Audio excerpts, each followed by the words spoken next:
जय हिंद दोस्तों, मैं रामलाल प्रसाद मौर्य उपस्थित हूँ एक नया वीडियो लेकर, जिसमें मैं बात करूँगा बिहार एसआई 2446 बिहार एसआई और बिहार दारोगा, जिसमें सार्जेंट और assistant superintendent of jail police का जो है, तो उसकी जो बहाली है उससे संबंधित एक नया अपडेट्स लेकर उपस्थित हूँ।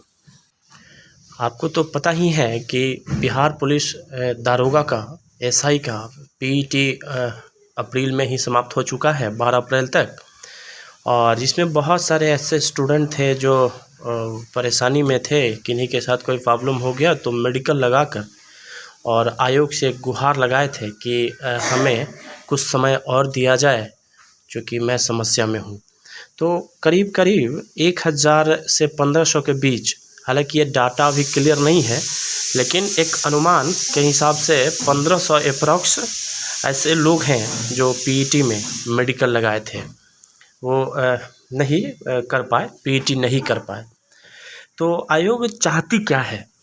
सवाल ये है कि इसमें आयोग चाहती क्या है, अभ्यर्थी करे तो करे क्या।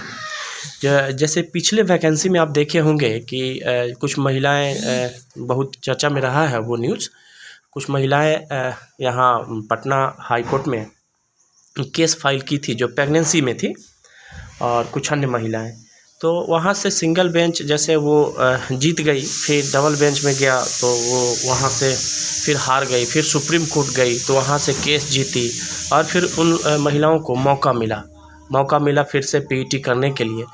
तो हालांकि काफ़ी संख्या थी उसमें, फिर एक ही फाइनली एक ही लड़की उसमें सेलेक्ट हो पाई थी, जिसको एडजस्ट किया गया था 2446 में।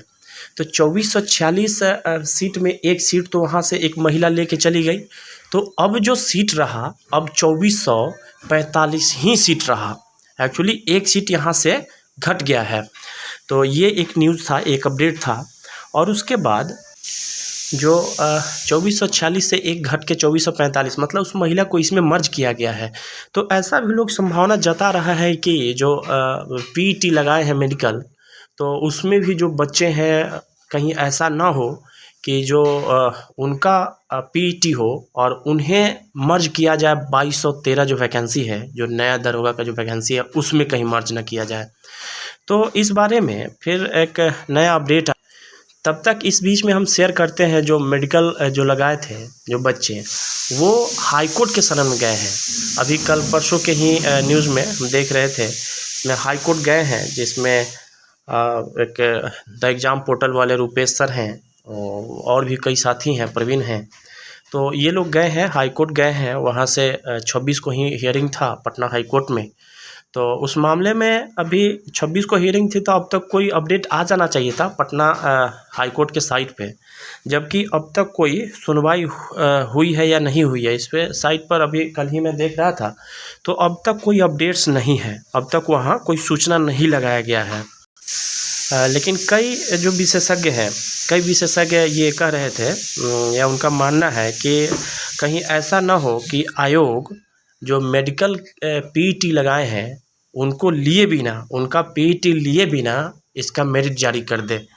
तो ऐसा अगर होता है तो इस माह, मतलब मई के सेकेंड वीक में कुछ सीनियर्स भी इस पर डिस्कस कर रहे थे कि 2246 जो दारोगा है, सार्जेंट है, उनका रिज़ल्ट इसी महीने के दूसरे पखवाड़े में आ सकता है।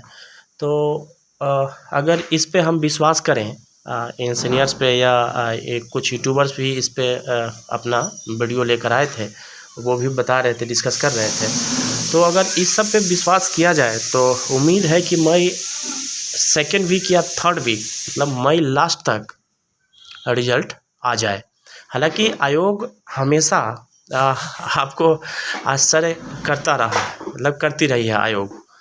तो देखिए इस बार क्या आयोग का ये है फंडा है, क्योंकि आयोग का अगला कदम क्या होगा ये देखना होगा।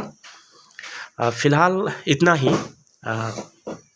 वीडियो आप पूरा देखें, इसके लिए बहुत बहुत धन्यवाद। मैं आपका रामलाल प्रसाद। जय हिंद। जय हिंद दोस्तों, मैं रामलाल प्रसाद मौर्य उपस्थित हूँ एक